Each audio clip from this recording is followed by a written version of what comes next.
Next I'm going to be showing you how to assemble all of these beautiful things that you've made for this cake. Now it's entirely up to you what you do with this, there's so much potential. You could put a mermaid on it, you could do some more swimming fish. Is it for a bride and groom? Are they aqua swimming? You know, you can do so many things with this lovely water effect. But I'm just going to show you how to arrange the different shells and things that we've made during today. So we start off with the cellulose because that's the biggest thing.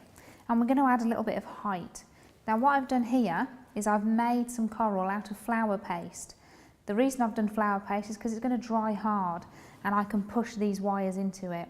You must never push wires directly into a cake because you can give people food poisoning, so please do be careful.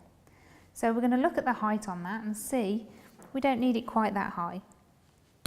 So we cut using our wire cutters and we're just going to pop in like so. I think that's fine. And then we do one slightly smaller. And think about your angles. Where do you want it to be? It's up to you. This is your design. And I think they look nice coming from different angles, as you can see. So we push that right in. Now I'm going to look at all the other lovely things we've got. Sea hollies and corals. Oh, I don't really know where to start, there's so many lovely things. How about doing a white sea holly? We just push that in like so. Now this is going to cover up your coral as well, but if I'd have just done a big blob of white paste there, it would really stand out. So always remember to cover up your mechanics, as we say in the trade. So I'm going to have a look at what else I've got.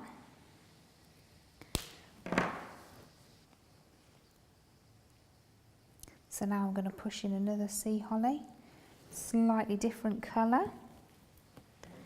And I think this one, I'm going to pop in around the edge here. This orange one, let's add a little bit more height. Now I'm not happy with that there, I'm going to tweak a little bit. This is what we're allowed to do in this trade. Cut that a little bit shorter, I think, to have that. I think that looks better. Can you see there? It's starting to come together and look fantastic. So then I've got the smaller sea holly here. We're just going to push in, but it hasn't got to be really close. We can have it sticking out a little bit.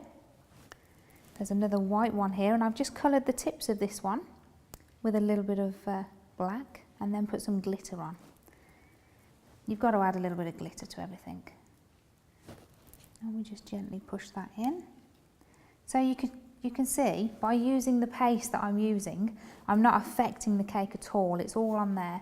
And if the bride and groom or the person you're making the cake for wants to take it off, they simply put a knife under there and they've got a lovely arrangement as well, which I think is really special. So I think I'm not going to add anything else to that, I'm quite happy with the way that looks. So now let's dress the rest of the cake. We have some lovely fish here, so why not, with a bit of royal icing. Let's do a little fish swimming in. There he is. And we've got the grasses we can dot around as well, like so. We can really make this look really colourful and effective. Now, the coxcomb that I did, can you see what I've done with this coral? The same effect there, but it looks stunning. Let's put that over here, I think. So we're adding the detail. Let's add some shells, and we can dot them around wherever we want them to go. Let's add the big shell to the top. Add a little bit of height. And you have a look and see where that looks best. The particular angles, there's lots of different angles you can use. Just going to turn it around, have a little look. Now my water, as you can see, is dribbled down a little bit here, but it's not a problem because I'm going to get one of my corals. Let's have a look which one. And then I'm going to very cleverly put it there. So always cover up any little mistakes. Nobody's perfect and we all make them. So just make sure any little drips that you've got here, have a little look at what you've got and just place over the top. And they'll look absolutely fine. So again, personal preference. You put these shells wherever you want them to look good. Overlap them by all means. You can really go to town, let your imagination go on this one. Let's have a look at some of these beautiful corals and lay them down. And I think I want a shell coming from the back of that one, like so.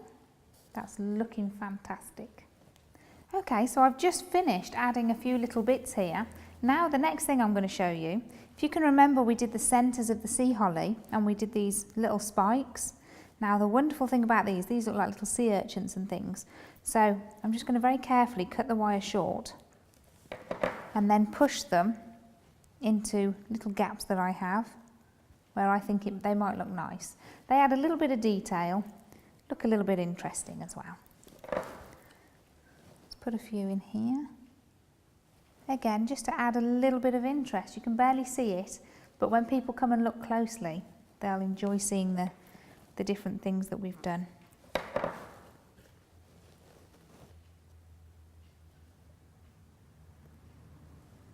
There we go.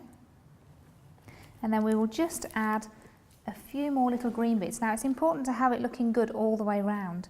So if there's any little bits you've missed, add a little bit of interest like so. So there you can see we've finished our underwater cake, and I hope you agree it's looking beautiful. I hope I've inspired you to have a little go, use your imagination, go a little bit wild with it and have some fun.